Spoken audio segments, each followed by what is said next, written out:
Welcome to NET economics classes. I am Priyanka और हम कर रहे हैं जनवरी 2017 के पेपर 3 के क्वेश्चंस। ओके, ऑलरेडी हम पेपर 2 जो है वो कवर कर चुके हैं। स्टार्ट करते हैं। This paper contains 75 questions and these are objective type questions of 2 marks. First question क्या है? Which among the following is true for a cartel? Cartel के लिए इनमें से कौन सी स्टेटमेंट जो है वो ट्रू है? First, it aims at maximizing of individuals' firm profit. Second, it decide the total output in the industry to which cartel represent. Third क्या है? It does not fix the price at which members sell their output. We have given the codes, हमें correct code जो है वो choose करना है। तो सबसे पहले कार्टेल है क्या? कार्टेल एक तरीके से क्या है? एक फॉर्मल ऑर्गेनाइजेशन है। एक फॉर्मल ऑर्गेनाइजेशन है किसकी? ओलिगोपोली फर्म्स की। ओलिगोपोली फर्म्स की इन एन इंडस्ट्री। कार्टेल की अगर हम बात करें, ये परफेक्ट फॉर्म है किसका? कोल्यूजन का। अगर कोल्यूजन में किसी परफेक्ट फॉर्म की बात करें तो उसे हम क्या कहते हैं? कार्टेल कहते हैं। जनरल पर्पस क्या होता है कार्टेल का? कार्टेल फॉर्म करने का, ताकि हम एक तरीके से मिलके जो है एक सेंट्रलाइज्ड डिसीजन जो है मैनेजरियल डिसीजन वो ले सके और इंडिविजुअल फर्म्स जो है वो अपना फंक्शंस कर सके, ताकि उन्हें क्या मिल सके? एक कॉमन बेनिफिट उन्हें अराइज हो सके। That's why they form the cartel. ठीक है, कार्टेल जो है ओपन भी हो सकता है और सीक्रेट भी हो सकता है। ज्यादातर जो है वो ओपन, सीक्रेट कैसे भी हो सकता है, बट कई सारे एरियाज में ये इलीगल है कार्टेल फॉर्म करना। ठीक है, कार्टेल फॉर्म करना अलाउड ही नहीं है, इलीगल है कई सारी कंट्रीज में। लेकिन उसके बाद भी कार्टेल फॉर्म होता है, उसे हम ट्रेड एसोसिएशन का नाम या प्रोफेशनल ऑर्गेनाइजेशन का नाम जो है वो देते हैं। कार्टेल जो है कई तरीके की सर्विसेज प्रोवाइड करता है, लाइक प्राइस फिक्स करता है for the joint maximization of industries profit. बात ध्यान रखना, सिर्फ इंडिविजुअल फर्म प्रॉफिट की नहीं, पूरे इंडस्ट्री के प्रॉफिट की बात करता है, तो ये पॉइंट हो जाता है गलत। ठीक है, और ये जो बात करता है मार्केट शेयरिंग की बात करता है, उनके मेंबर्स के बीच में मार्केट में जो है जो भी हिस्सा होगा वो शेयर होगा। ओके, सो ये टोटल आउटपुट डिसाइड करता है to which the cartel represent, बिल्कुल सही है। It does not fix the price at which members sell their output, ये गलत है। सो ऑप्शन सेकेंड जो है वो हमारा यहाँ पे बिल्कुल सही होगा, means third code is correct. Okay, answer third जो है वो हमारा करेक्ट होगा। Now moving to the next question, why does demand curve have a negative slope? किसकी वजह से डिमांड कर्व का नेगेटिव स्लोप होता है? इनकम इफेक्ट की वजह से या फिर सब्स्टिट्यूशन इफेक्ट की वजह से? Answer the code given below. अगर इनकम इंक्रीज होगी तो डिमांड तो इंक्रीज होगी, ये तो पॉजिटिव स्लोप है। नेगेटिव स्लोप की बात की जाए तो क्या आएगा? Substitution effect. So according to the code option third हमारा क्या होगा? बिल्कुल सही होगा, second option is correct. Now moving to the next question, in the entry prevention model of billing firms charge premium over. Firms जो है premium charge करती है किस पे? लॉन्ग पीरियड कम्पिटिटिव प्राइस पे, शॉर्ट पीरियड कम्पिटिटिव प्राइस पे, लो average cost पे, या फिर नन ऑफ द अबव पे। तो बेन ने जो है ये कंसेप्ट जो है वो इंट्रोड्यूस किया था, उसके कंसेप्ट का क्या नाम था? The condition of entry. The condition of entry, ये बेन का जो है वो कंसेप्ट था, जिसमें उन्होंने डिफाइन किया था मार्जिन। जिसमें उन्होंने क्या डिफाइन किया था? मार्जिन डिफाइन किया था कि हर एक एस्टेब्लिश फर्म जो है वो मार्जिन रेज करती है according to their price and it is above the competitive price level. It is above the competitive price level. Symbolically इन्होंने इस चीज को कंडीशन ऑफ एंट्री को किस तरीके से शो किया था? कंडीशन ऑफ एंट्री को उन्होंने शो किया था ई से। E is equal to PL minus PC upon PC. यहाँ पे इस पीएल का मतलब क्या है? लिमिट प्राइस, इसको माइनस किया कंपिटिटिव प्राइस से। ठीक है, and this PC it denotes the long run average cost. Okay, so अगर हम बात करें जो बेन का प्रिवेंशन मॉडल है, एंट्री प्रिवेंशन मॉडल है, उसमें जो है फर्म प्रीमियम चार्ज करती है, वो किस पे करती है? लॉन्ग पीरियड कम्पिटिटिव प्राइस पे करती है। ऑप्शन ए जो है वो हमारा यहाँ पे बिल्कुल सही होगा। नेक्स्ट जो है क्वेश्चन नंबर फोर्थ, वो है वो मैचअप बेस्ड है, हमें गुड्स दे रखे हैं और उनके नेचर गिवन है। First, fishing in a large lake, वो नॉन एक्सक्लूसिव है, कोई भी कर सकता है, बट राइवल है। क्या ये राइवल है? एक जने के यूज करने से दूसरे के जो कॉमन दूसरे को कम हो जाएगी, बिल्कुल हो जाएगी, तो ये नॉन एक्सक्लूसिव भी है और राइवल भी है। सेकंड, एयर नॉन एक्सक्लूसिव है, नॉन राइवल है। एक जने ने एयर यूज की तो क्या दूसरे के लिए भी एयर कम हो जाएगी? नहीं, एयर तो सबको मिल रही है, सो बिल्कुल करेक्ट है। यूज ऑफ लाइट हाउस, वो राइवल है? नहीं, राइवल नहीं है। Stock of washing machine exclusive है, बिल्कुल एक्सक्लूसिव है। सो हमें यहाँ पे ये बताना है which among the following is not well match, कौन सा मैच नहीं कर रहा है, कौन सा जो है वो गलत है। तो हमें ये बताना है, इस चीज को ध्यान में रखना, क्वेश्चन थोड़ा ध्यान से पढ़ना। According to that option third हमारा क्या होगा? बिल्कुल सही होगा। Now moving to the next question, the slope of production possibility curve is the, क्या होता है? Marginal rate of exchange, marginal rate of substitution, marginal rate of transformation, या फिर एवरेज रेट ऑफ ट्रांसफॉर्मेशन। ये हमने पहले भी किया था। प्रोडक्शन पॉसिबिलिटी कर्व का जो स्लोप होता है वो इंक्रीजिंग स्लोप होता है। इंक्रीजिंग स्लोप हमें क्या डिफाइन करता है? First of all it is concave to the origin and this increasing slope shows you MRT, that is marginal rate of transformation. Yes, it shows in terms of cost, that is marginal cost of commodity X upon marginal cost of commodity Y. ये हमने पहले भी किया था, first question था ये।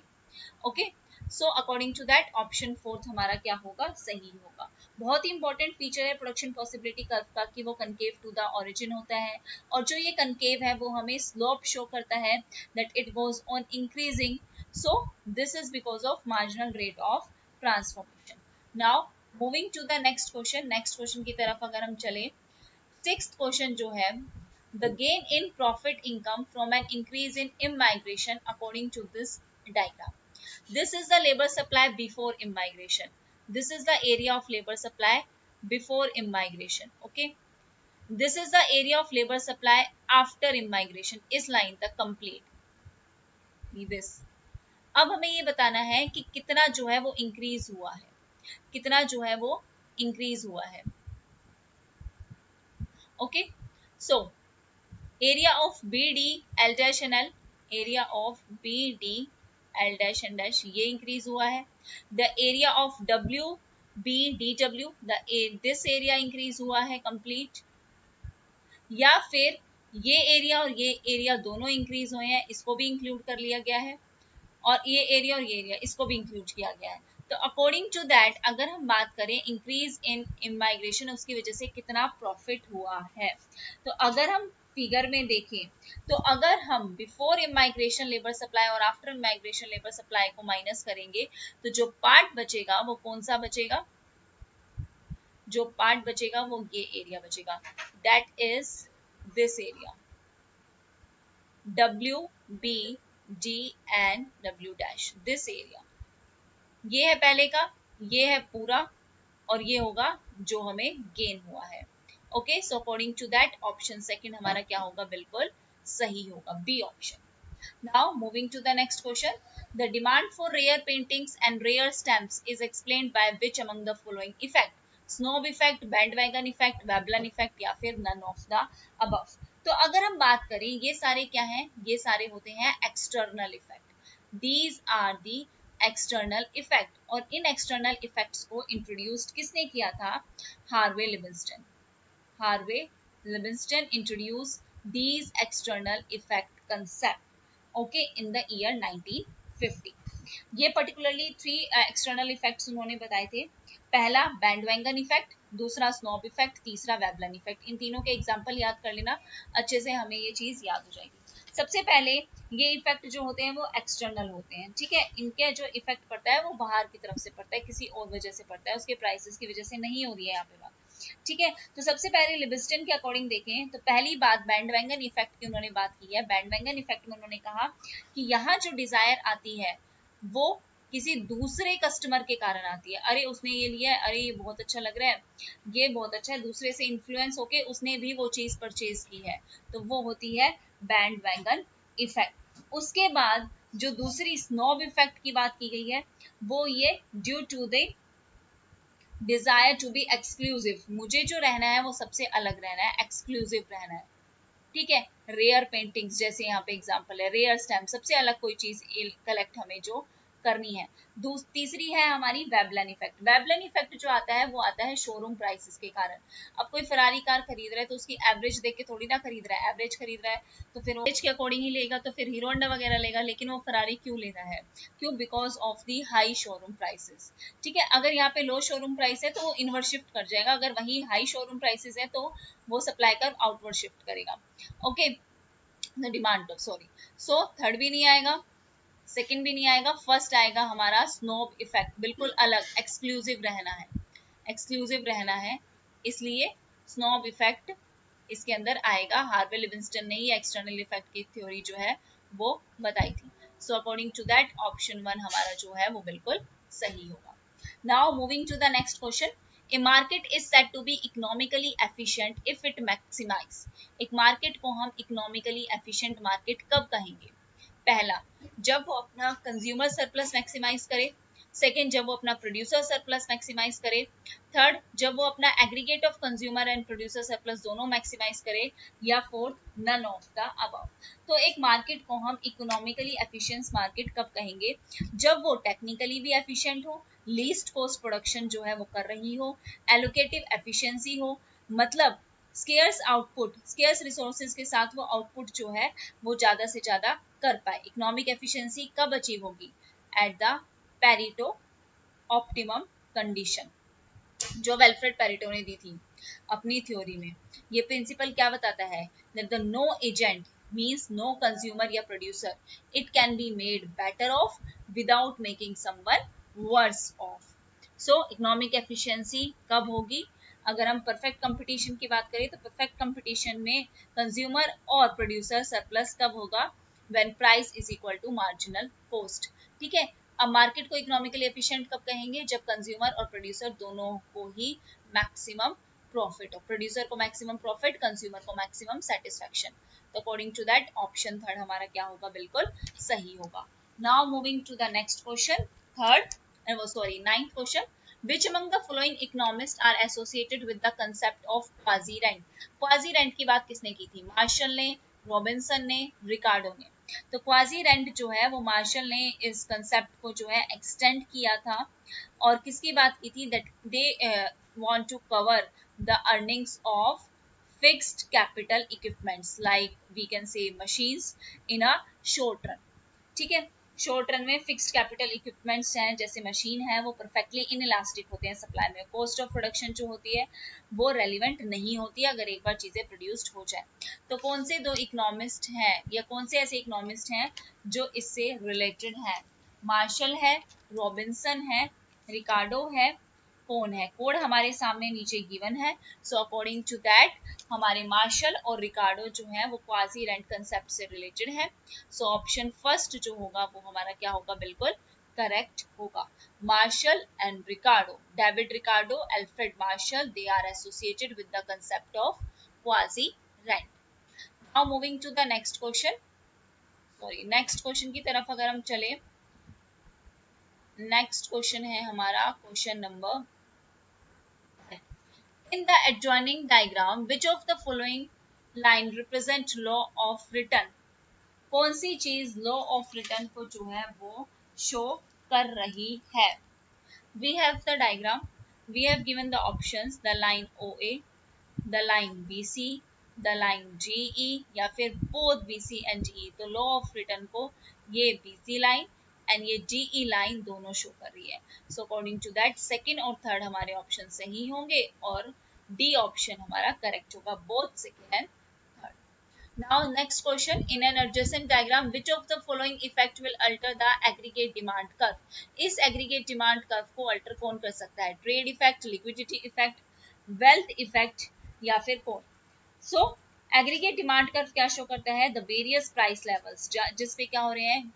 goods and services की demand हो रही है। the quantity of goods and services they are produced at the domestically for the consumer, the businessman, the government and the foreigners, that is for the export purposes, they are willing to purchase the goods। so जो curve है वो downward slope है और वो क्या indicate कर रहा है कि जैसे जैसे प्राइस कम होंगे वैसे वैसे गुड्स एंड सर्विसेज की डिमांड जो होगी वो ज्यादा होगी एंड वाइस वर्सा अपोजिट। तो फैक्टर्स कौन कौन से हैं? रेट, इंटरेस्ट रेट चेंज होता है, जब हमारी एक्सपेक्टेशंस चेंज होती है, देयर आर फॉलोइंग इफेक्ट्स, हमारी एक्सपेक्टेशन, हमारा इंटरेस्ट रेट में कोई चेंज आता है, अगर हमारे वेल्थ इफेक्ट में कोई चेंज आ रहा है। वेल्थ इफेक्ट का मतलब होता है जब रियल हाउस होल्ड वेल्थ हमारी इंक्रीज हो, ठीक है, तो हमारी एग्रीगेट डिमांड भी क्या होगी, इंक्रीज होगी। उसके बाद change in income of foreigner, जिसे हम ट्रेड इफेक्ट भी कहते हैं, अगर फॉरनर की इनकम इंक्रीज हो रही है तो उनकी aggregate demand domestically produce goods and services भी इंक्रीज होगी। Trade effect, liquidity effect, liquidity effect का मतलब क्या है, जब करेंसी एक्सचेंज रेट में कोई चेंज आता है। और अगला हम इन्फ्लेशन एक्सपेक्टेशन की भी बात कर सकते हैं। So all the three factors are contributing to alter the aggregate demand curve. So according to that option fourth D option हमारा क्या होगा, बिल्कुल सही होगा। चलते हैं नेक्स्ट क्वेश्चन पे, match the list 1 with list 2। We have given the name of economists, that is Keynesian, Irving Fisher, Wicksell और क्लासिकल इकोनॉमिस्ट। केन्जियन क्या कहते हैं कि इंटरेस्ट जो है वो रियल फॉर्म फिनोमिना है, नॉन मोनेटरी फिनोमिना है, बोथ मोनेटरी या नॉन मोनेटरी फिनोमिना है, या फिर सिर्फ मोनेटरी फिनोमिना है। तो अकॉर्डिंग टू केन्जियन, केन्जियन कहते हैं इंटरेस्ट जो है वो एक मोनेटरी फिनोमिना है। इरविंग फिशर की बात करें तो इरविंग फिशर कहते हैं कि इंटरेस्ट एक नॉन मोनेटरी फिनोमिना है। विक्सल की बात करें तो विक्सल ये कहते हैं इंटरेस्ट मोनेटरी नॉन मोनेटरी दोनों है। और क्लासिकल की बात करें तो क्लासिकल इकोनॉमिस्ट क्या कहते हैं कि इंटरेस्ट एक रियल फिनोमिना है। Okay, this is the correct sequence. Keynesian कहते हैं ये एक मोनेटरी फिनोमिना है, इरविंग फिशर कहते हैं ये एक नॉन मोनेटरी फिनोमिना है, विक्सल कहते हैं कि ये दोनों है, मोनेटरी भी है और नॉन मोनेटरी भी है। और क्लासिकल इकोनॉमिस्ट क्या कहते हैं कि इंटरेस्ट एक रियल फिनोमिना है। Okay, moving to the next question, code इसके अकॉर्डिंग हमारा कोड ए जो है वो बिल्कुल सही होगा। 1973 oil crisis also triggered a widespread economic crisis in USA and some European nations also. इसके कॉन्टेक्स्ट में कौन सी स्टेटमेंट जो है वो ट्रू है? पहली, it lead to disillusionment with established policies which is based on Keynesian economics. Obviously Keynesian economics भी तो एक तरीके से आके एक टाइम पे डाउन हुई थी। Second, there emerged a malady which is known as stagflation. Third, new classical economics they emerged as to challenge the Keynesian economic ideas. Obviously Keynesian के बाद जो है वो क्लासिकल आए थे, जब Keynesian की इकोनॉमी जो है हर तरीके से फुलफिल नहीं हो पा रही थी। करंट सिचुएशन के अकॉर्डिंग जो है इकोनॉमिस्ट अपने अपने तरीके से चीज़ों को लेके आते हैं, और ऐसा नहीं है हर बार प्रिवेलिंग सिचुएशन पे हर एक इकोनॉमिक जो पॉलिसीज हैं या जो इकोनॉमिक बनी हुई है, हमारी जो इल्यूजन बना हुआ है, जो पॉलिसीज बनी हुई है वो सही रहे। तो यस, इन 1973 के ऑयल क्राइसिस में एक वाइड स्प्रेड इकोनॉमिक क्राइसिस आया था यूएसए में और कई सारे यूरोपियन नेशंस में। तो अकॉर्डिंग टू दैट हमारा fourth option all of the above जो है वो ट्रू होंगे। Now moving to the next question, question number 14। As per the ISLM framework, an increase in government expenditure will result in, अगर government expenditure बढ़ाती है तो क्या होगा? Increase in income and interest rate both, increase in income only, decrease in investment and interest rate both, और fourth, decrease in income and interest rate both. तो according to that ISLM framework की अगर हम बात करें, एक second, ISLM framework की अगर हम बात करेंगे तो ISLM मॉडल जो है वो क्या है, एक तरीके से वेल नोन इम्प्लीकेशंस हैं to show the respective change of the effects of change in the government policies. अगर गवर्नमेंट स्पेंडिंग जो है वो इंक्रीज होती है, गवर्नमेंट स्पेंडिंग इंक्रीज हो रही है, तो इक्विलिब्रियम लेवल जो है वो क्या होगा, वो भी इक्विलिब्रियम लेवल की तरफ जाएंगे। और क्या इक्विलिब्रियम लेवल जो है इन्वेस्टमेंट का वो है जो कम होगा। अगर इन्वेस्टमेंट कम होती है तो गवर्नमेंट स्पेंडिंग को हम क्या कहेंगे, क्राउडिंग आउट इफेक्ट कहेंगे। ओके, और ISLM फ्रेमवर्क के अकॉर्डिंग अगर गवर्नमेंट एक्सपेंडिचर इंक्रीज होता है तो इनकम और इंटरेस्ट रेट दोनों इंक्रीज होंगे। सो अकॉर्डिंग टू दैट हमारा ऑप्शन ए जो है वो बिल्कुल सही होगा। चलते हैं अब अपने next question, which of the following can be considered as leakage in the force of multiplier. Multiplier के टाइम पे कौन सी चीज जो है वो लीकेज कहलाएगी, इकोनॉमी से कुछ जा रहा है, बाहर जा रहा है। हाई प्रोपेंसिटी टू इंपोर्ट, बिल्कुल high marginal propensity to save, बिल्कुल सही बात है। Both A and B options are correct, option third जो है वो बिल्कुल सही होगा। इंपोर्ट से भी और सेव से भी इट टू द लीकेज। अगर हम मल्टीप्लायर की बात करें तो मल्टीप्लायर क्या कहेंगे, 1 upon MPS marginal propensity to save plus 1 upon marginal propensity to import, और इसे हम एक तरीके से क्या कह सकते हैं, 1 अपॉन लीकेज, इसे हम लीकेज भी कह सकते हैं। ओके, सो दोनों ही ऑप्शंस हमारे सही होंगे, ऑप्शन थर्ड हमारा बिल्कुल सही है। Now moving to the next question, question number 16। Question number 16 हमें क्या कहता है, according to Robinson Uzawa theorem steady grade state growth is possible if the technical progress is, technical progress हमारा हिग्स न्यूट्रल होना चाहिए, हेरोड न्यूट्रल होना चाहिए, solo neutral होना चाहिए, या both Hicks and Harrod neutral होना चाहिए। So according to Robinson Uzawa theorem steady state growth possible है जब हमारा टेक्निकल प्रोग्रेस जो है वो हेरोड न्यूट्रल होगा। So according to that option second हमारा क्या होगा, बिल्कुल सही होगा। चलते हैं हम अपने नेक्स्ट क्वेश्चन पे। विच among the following is not N assumption of permanent income hypothesis. तो फ्राइडमैन जो है उन्होंने इस चीज के ऊपर आर्ग्यूमेंट किया था that permanent consumption it's depend on the permanent income, permanent consumption permanent income पे बेस्ड है। और बेसिक रिलेशनशिप जो इन्होंने दिखाया था परमानेंट कंजम्पशन का, वो क्या कहा था कि ये प्रोपोर्शनल है परमानेंट इनकम के, that C is equal to K Y and P. K का मतलब है constant and it is equal to APC and MPC. So कौन सी अजम्पशन नहीं है, हमें ये बताना है। The transitory income can both be positive negative, बिल्कुल सही। Permanent income depends on human and non human wealth, बिल्कुल सही। ट्रांजिटरी कंजम्पशन पॉजिटिव नेगेटिव दोनों हो सकती है, बिल्कुल सही। Average propensity to consume greater than होगा मार्जिनल प्रोपेंसिटी टू कंज्यूम के, नहीं, these are constant. So according to that option fourth हमारा यहाँ पे सही है, this is not an assumption of permanent income hypothesis. Moving to the next question, the accelerator model predict that change in investment are determined by, जो investment में change आ रहा है वो किसके कारण आ रहा है, इंटरेस्ट के कारण, आउटपुट के कारण, कैपिटल के कारण, या फिर इन्वेंट्री के कारण। तो एसिलरेटर जो थ्योरी है इन्वेस्टमेंट की वो क्या सजेस्ट करती है कि जो लेवल है हमारी प्लान्ड इन्वेस्टमेंट का, प्लान्ड इन्वेस्टमेंट का जो हमारा लेवल है वो उस चीज का असर होता है due to the change in rate of change in income, income के कारण, एंड दूसरा आउटपुट के कारण, रादर की इंटरेस्ट रेट के कारण। तो अकॉर्डिंग टू दैट हमारा यहाँ पे आउटपुट गिवन है, so according to that option second हमारा क्या होगा, बिल्कुल सही होगा। इसके अकॉर्डिंग एसिलरेटर मॉडल जो है प्रिडिक्ट करता है। यहाँ पे आपका इनकम आउटपुट दोनों दे सकते हैं, पर यहाँ पे कुछ ऑप्शंस में हमें आउटपुट गिवन है, सो सेकंड ऑप्शन यहाँ पे क्या होगा, सही होगा। Next question, which among the following statement are true for Schumpeter's theory of economic development? पहला, डेवलपमेंट इज इवोल्यूशनरी, दूसरा है development is financed by real saving, और तीसरा है capitalism keep its character intact over time. Codes हमारे given है कि कौन सा कोड हमारा सही है। तो अगर हम स्कम्पीटर की थ्योरी के अकॉर्डिंग देखें तो तीनों ही चीजें हमारी गलत है। डेवलपमेंट इवोल्यूशनरी भी नहीं है, रियल सेविंग से भी फाइनेंस नहीं होता, और ये इंटैक्ट भी नहीं रहता। तो according to that option fourth हमारा क्या होगा, बिल्कुल सही होगा। Now moving to the next question, Boeing has not given his model based on the concept of unlimited supply of labor.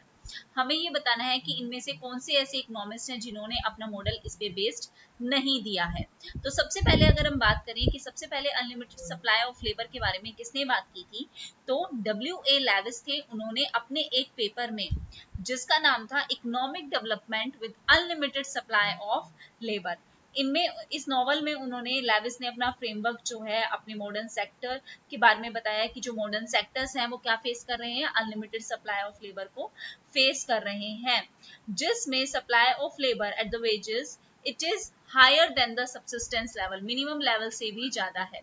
Okay, Levi's ने सबसे पहले इसकी बात की और उसके बाद इस चीज को इलेबोरेट किया आगे रेनिस फी ने 1961 में और उसके बाद जॉक्सन ने किया 1967 में। तो ये तीनों ही इकोनॉमिस्ट जो हैं वो रिलेट करते हैं with the unlimited supply of labour, but Gunnar middle जो है वो इस थ्योरी से रिलेट नहीं करते हैं। So according to that option fourth D option हमारा क्या करेक्ट होगा। Okay, this is part 3 of this January 2017। Continue करेंगे हम आगे। Please keep learning, keep growing, हमेशा पढ़ते रहिए, खुश रहिए। Take care everyone, bye bye.